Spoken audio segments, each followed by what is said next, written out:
కొత్త చీర కట్టనన్నది, మామ తెచ్చిన మల్లెపూ నూర్వనన్నది, మోహన్ చేత ఒట్టి కాలు తిన్నానన్నది. నానా నానా నాకు కథ చెప్పవా? అబ్బా వెళ్ళి మీ అమ్మలను, నాకు చాలా పనుంది.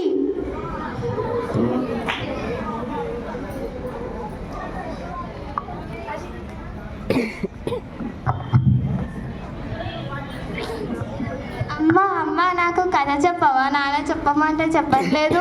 నాకు తెలుసు, కథ చెప్పమంటే ఏవేవో సాకులు చెప్పి తప్పించుకున్నాడని నాకు తెలుసు. అవునమ్మా. సీఎం రేవంత్ రెడ్డికి కూడా ఇన్ని పనులుండవు, మీ నాన్నకేమో ఎన్నెన్నో పనులుంటాయి. నాకు వంటింట్లో పనుందమ్మా, వెళ్ళి మీ నాన్నమ్మని అడుగు. మీరిద్దరు ఎప్పుడు ఇంతే, పాట పాడరు, కథ చెప్పరు, ఎప్పుడు చూసినా పనుంది పనుందని అంటారు. నానమ్మ నానమ్మ నాకు కథ చెప్పవా? నిన్నలాగే నా బంగారు తల్లి, నా బుజ్జి తల్లి, అలా పెరట్లోకి వెళ్ళి చెప్పుకుందాం పదమ్మా.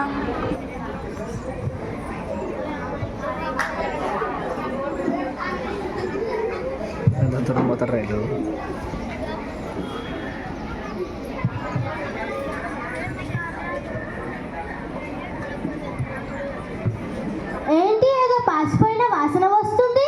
ఏం లేదండి, నిన్న చేసిన ఉప్మా పాడైపోతే పడేయడానికి వెళ్తున్నా. అంత ఎక్కువ ఎందుకు చేసావే?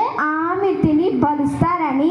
దీని పేరు ప్రభావతి, దీనికి కోపం చాలా అతి, అస్సలు లేదు మతి, ఇది పెద్ద కోతి. మీకు పగులుద్ది మూతి. అబ్బో,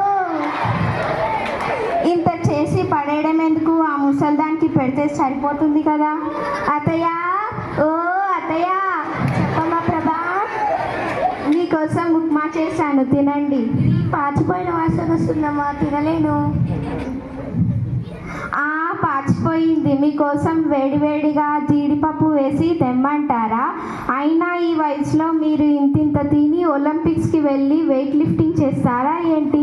తింటే తినండి, లేదంటే ఒక మూలన పడుండి, సిగ్గు లేకపోతే సరే. చిచ్చి.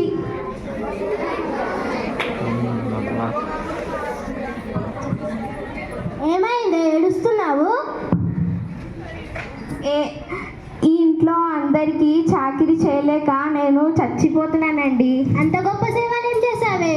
మీరేమో పొద్దుననక ఆఫీస్కి వెళ్తారు, పాపేమో స్కూల్కి వెళ్తుంది. ఆ ముసల్దానికి నేను ఒక్కదాన్ని సేవలు చేయలేక చచ్చిపోతున్నాను. అంత గొప్ప సేవలు ఏం చేసావే?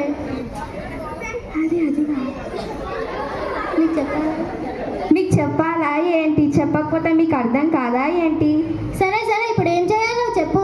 ఊర్లల్లో ఉంటాయి కదా వృద్ధాశ్రమాలు, దేంట్లో ఒక దాంట్లో చేర్పించండి. తర్వాత చేశారులే, ఇప్పుడే చెయ్యండి. హలో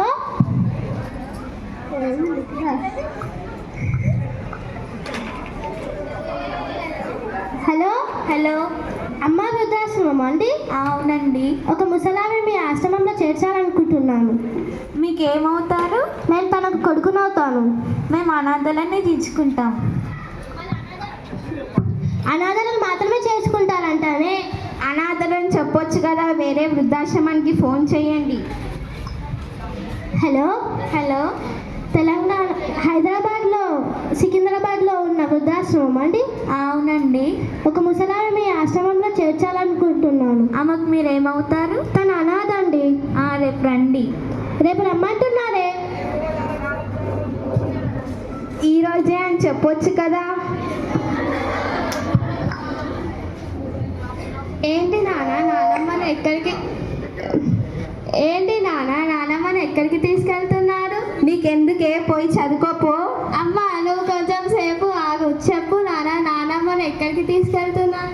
ఏమీ లేదమ్మా, నాయనమ్మకు చాలా వయసు అయిపోతుంది, అందుకోసమే ఇంట్లో సరిగ్గా చూసుకోలేకపోతున్నామని వృద్ధాశ్రమంలో చేర్పిద్దాం అనుకుంటున్నాం, అందుకే ఫోన్ చేస్తున్నాం. అవునా? అయితే ఆ నెంబర్ నాకు కూడా ఇవ్వు నాన్న. మీరు కూడా ముసలి వాళ్ళు అయ్యాక మిమ్మల్ని కూడా అక్కడికే పంపిస్తా. చూసారా మన ముందే ఎన్నెన్ని మాటలు మాట్లాడుతుందో. ఆ ముసల్దాని గారాబం వల్ల ఇది ఇలా తయారైంది. అమ్మ నేను కొంచెం సేపు ఆగమన్నానా? ఇందాక పాచిపోయిన తిండి మా నానమ్మకు పెట్టాలనుకున్నావే, అదేదో నువ్వు తినొచ్చు కదా, లేకపోతే నాన్నకి ఇవ్వచ్చు కదా, లేకపోతే నాకు పెట్టచ్చు కదా. ఎందుకమ్మా నానమ్మ అంటే నీకు అంత కోపం? నువ్వు ఇలా మాట్లాడితే మేము బాధపడతామమ్మా. నానమ్మ అంటే ఎందుకమ్మా నీకు అంత కోపం? అయినా నీ తెలివేమైంది నాన్న? చిన్నప్పుడు నువ్వు నన్ను ఎంతో బాగా చూసుకొని ఉంటావు కదా, నిన్ను కూడా నానమ్మ అంతే బాగా చూసుకుంటుంది కదా. అయినా మీకంటే నన్ను నానమ్మే బాగా చూసుకుంటుంది, నాతో ఆడుకుంటుంది, నాకు కథలు చెప్తుంది, నాతో పాడుతుంది. అందుకే నానమ్మతో పాటు నన్ను కూడా పంపించేయండి, అప్పుడు మీ ఇద్దరే హ్యాపీగా ఉండండి. నువ్వు ఇంత పెద్ద పెద్ద మాటలు మాట్లాడితే మేము బాధపడతామమ్మా. మరి నానమ్మ కూడా బాధపడుతుంది కదమ్మా, నానమ్మ దగ్గరికి వెళ్ళి క్షమించమని అడగండి. మా తప్పు తెలుసుకున్నామమ్మా, మనల్ని క్షమించు. నన్ను కాదు, నానమ్మ దగ్గరికి వెళ్ళి ఆమె కాళ్ళ మీద పడి క్షమించమని అడగండి.